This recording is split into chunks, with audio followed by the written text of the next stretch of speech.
Hati-hati, rasa lelah kronis dan sering ngeblank di meja kerja mungkin bukan sekedar burnout, melainkan tanda bahwa otak Anda butuh sistem operasi yang sama sekali baru. Pernahkah Anda menatap layar komputer selama berjam-jam, tetapi tidak ada satupun pekerjaan yang selesai? Pikiran Anda seolah melayang entah kemana, mengembara di antara awan kabut yang membuat Anda kehilangan fokus.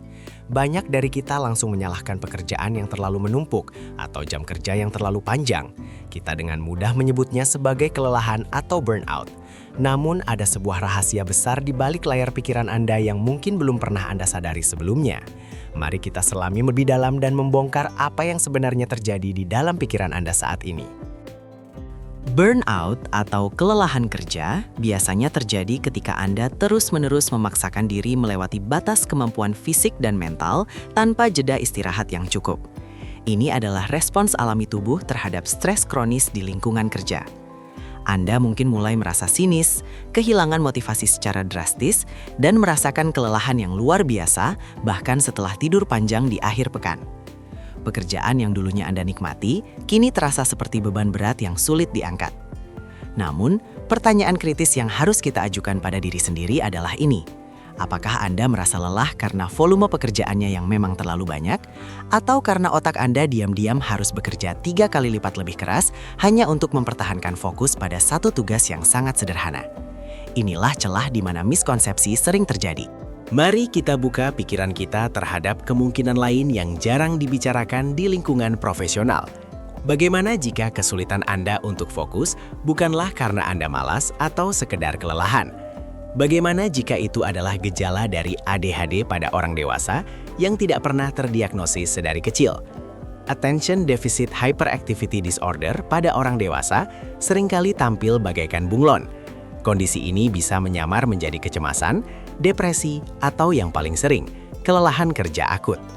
Otak dengan ADHD memiliki cara kerja yang sangat unik dalam merespons rangsangan.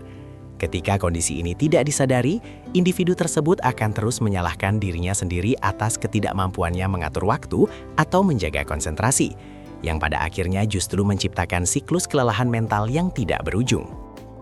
Terdapat garis pembatas yang sangat tipis namun sangat krusial antara burnout biasa dan ADHD yang terselubung. Mengetahui perbedaannya bisa menjadi kunci untuk menyelamatkan karir dan kewarasan Anda. Orang yang mengalami burnout biasanya akan merasa lega dan energinya kembali pulih setelah mereka mengambil cuti panjang atau berlibur. Beban terangkat ketika mereka menjauh dari pekerjaan. Sebaliknya, bagi seseorang dengan ADHD yang tidak terdiagnosis, liburan panjang tidak akan secara ajaib memperbaiki ketidakmampuan mereka untuk fokus. Saat mereka kembali ke meja kerja, kabut di otak itu tetap ada, prokrastinasi tetap merajalela, dan rasa kewalahan itu akan langsung kembali menyergap seketika. Masalahnya bukan pada seberapa lama Anda beristirahat, melainkan pada cara mesin utama di kepala Anda memproses informasi setiap detiknya. Mari kita bicara tentang beban kognitif. Bagi seseorang yang hidup dengan ADHD tanpa menyadarinya, setiap hari di kantor adalah sebuah medan pertempuran mental yang sunyi. Membaca laporan yang membosankan, membalas puluhan email rutin, atau sekadar duduk diam dalam rapat selama 2 jam membutuhkan energi mental yang jauh lebih besar dibandingkan dengan rekan kerja lainnya.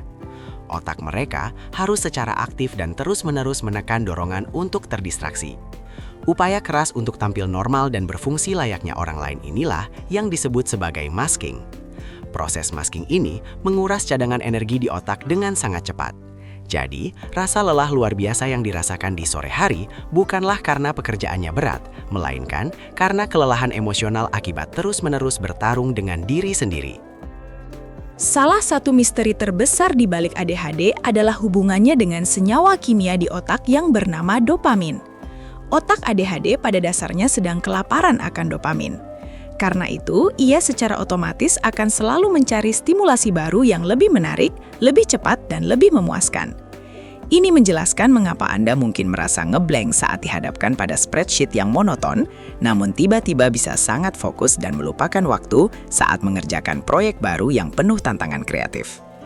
Ketidakmampuan untuk mengatur fokus ini bukanlah sebuah kelemahan karakter atau kemalasan. Ini murni masalah neurologis. Ketika pekerjaan Anda tidak memberikan cukup stimulasi dopamin, otak Anda akan secara harfiah mematikan saklarnya sendiri dan menolak untuk bekerja sama, meskipun tenggat waktu sudah ada di depan mata. Momen ngeblank yang sering Anda alami di tengah hari sebenarnya adalah mekanisme pertahanan otak yang sedang mengalami kelebihan muatan atau overload. Bayangkan sebuah komputer yang membuka 100 tab browser secara bersamaan. Pada titik tertentu, kursor akan berhenti bergerak, layar akan membeku, dan sistem tidak akan merespons perintah apapun. Itulah yang terjadi di dalam kepala Anda yang disebut sebagai kelumpuhan eksekutif. Anda tahu persis apa yang harus dilakukan, Anda tahu betapa pentingnya tugas tersebut, dan Anda bahkan ingin menyelesaikannya. Namun, jembatan antara niat dan tindakan seolah terputus begitu saja. Anda hanya bisa duduk diam, merasa terjebak dalam tubuh Anda sendiri, diiringi oleh rasa bersalah yang perlahan-lahan menggerogoti rasa percaya diri Anda sebagai seorang profesional. Bahaya terbesar dari miskonsepsi ini adalah penerapan solusi yang salah sasaran. Jika Anda mengira Anda hanya mengalami burnout, Anda mungkin akan mencoba mengatasi masalah ini dengan mengambil cuti, melakukan yoga, atau mencoba teknik relaksasi standar lainnya. Meskipun hal-hal tersebut sangat baik untuk kesehatan tubuh, sayangnya mereka tidak akan memperbaiki akar masalah neurobiologis yang sedang terjadi. Merawat adik-adik dewasa dengan obat untuk burnout ibarat mencoba memperbaiki mesin mobil yang rusak dengan cara mengecat ulang bodi luarnya. Terlihat lebih baik dari luar, namun mobil itu tetap tidak akan bisa berjalan. Kegagalan demi kegagalan dalam mencoba bangkit ini justru akan memperparah kondisi mental Anda, memicu perasaan tidak berharga, dan bahkan bisa berujung pada depresi klinis yang sesungguhnya. Kabar baiknya adalah, setelah Anda menyadari apa yang sebenarnya terjadi, Anda tidak perlu lagi merasa hancur. Anda hanya perlu menyadari bahwa Anda sedang mencoba menjalankan perangkat lunak modern di atas sistem operasi yang berbeda. Otak neurodivergen tidak dirancang untuk bekerja dalam sistem korporat tradisional yang menuntut duduk diam selama 8 jam dengan fokus yang stabil bak robot. Anda memerlukan sistem operasi yang sepenuhnya baru. Anda harus berhenti memaksa diri Anda untuk menyesuaikan diri dengan cara kerja orang lain dan mulai membangun struktur yang mendukung keunikan cara kerja otak Anda sendiri. Ini adalah momen kebangkitan Anda, sebuah pemahaman bahwa Anda tidak rusak, melainkan hanya berbeda. Dan perbedaan itu membutuhkan strategi pengelolaan yang jauh lebih spesifik dan cerdas. Langkah pertama untuk merancang sistem kerja yang sehat adalah dengan melakukan observasi diri secara jujur dan tanpa menghakimi. Mulailah melacak pola energi dan fokus Anda sepanjang hari. Kapan Anda merasa paling tajam? Kapan kabut otak itu biasanya mulai turun menyelimuti pikiran Anda? Jenis tugas apa yang membuat Anda merasa berenergi? Dan tugas apa yang seketika menyedot habis kemauan Anda untuk hidup? Catat semuanya tanpa mencoba mengubahnya terlebih dahulu. Dengan memahami ritme alami biologi Anda bisa mulai merencanakan hari kerja yang sinkron dengan gelombang energi Anda, bukan melawannya. Ingatlah, penerimaan diri adalah fondasi paling kuat untuk segala jenis pertumbuhan dan perubahan positif dalam perjalanan karir dan kesehatan mental Anda ke depannya. Langkah kedua adalah mendesain ulang lingkungan kerja Anda secara radikal. Bagi otak yang mudah terdistraksi, lingkungan yang berantakan adalah sebuah ancaman visual yang memecah belah fokus secara diam-diam. Singkirkan segala sesuatu dari meja kerja Anda yang tidak berhubungan dengan tugas yang sedang dikerjakan saat ini. Gunakan fitur pemblokir situs web untuk mencegah Anda berselancar di internet tanpa sadar. Matikan semua notifikasi di ponsel pintar Anda. Buatlah batas-batas fisik dan digital yang kokoh untuk melindungi cadangan atensi Anda yang sangat berharga. Jika Anda bekerja di kantor terbuka yang bising, jangan ragu untuk berinvestasi pada headphone peredam bising. Anda adalah arsitek dari ruang kerja Anda sendiri, dan ruang tersebut harus melayani kebutuhan fokus Anda secara maksimal. Langkah ketiga adalah mempelajari seni manajemen dopamin. Daripada mencari stimulasi dari hal-hal yang tidak produktif saat Anda merasa ngeblank, bangunlah sistem penghargaan kecil di setiap tahapan penyelesaian pekerjaan. Gunakan teknik Pomodoro, namun sesuaikan durasinya dengan kemampuan fokus Anda sendiri, entah itu 20 menit atau bahkan hanya 10 menit. Setelah berhasil fokus, berikan diri Anda hadiah yang sehat seperti berjalan santai sejenak di luar ruangan, mendengarkan satu lagu favorit, atau menikmati secangkir teh hangat. Jangan pernah memaksakan diri untuk duduk terus-menerus selama berjam-jam. Gerakan fisik ringan terbukti secara ilmiah mampu memicu pelepasan dopamin secara alami. yang akan menyegarkan kembali sirkuit otak Anda dan mempersiapkannya untuk ronda pekerjaan berikutnya dengan lebih optimal. Langkah keempat, dan mungkin yang paling penting bagi otak yang rentan terhadap kelumpuhan eksekutif, adalah menerapkan teknik microtasking secara disiplin. Ketika Anda melihat sebuah proyek besar, otak Anda akan menganggapnya sebagai ancaman raksasa yang tidak bisa dikalahkan, sehingga memicu respons ngeblank. Solusinya adalah dengan menghancurkan proyek besar tersebut menjadi tugas-tugas yang sangat kecil dan tidak mengintimidasi. Jangan menulis, menyelesaikan laporan bulanan di daftar tugas Anda. Tuliskan, buka dokumen Word, lalu tulis judul laporan, lalu tulis satu paragraf pembuka. Setiap kali Anda mencentang satu tugas kecil yang berhasil diselesaikan, otak Anda akan menerima suntikan dopamin kecil yang akan membangun momentum.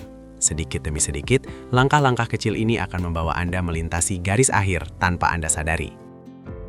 Pada akhirnya, sehebat apapun sistem yang Anda buat sendiri, terkadang itu belumlah cukup, dan itu sama sekali bukan masalah.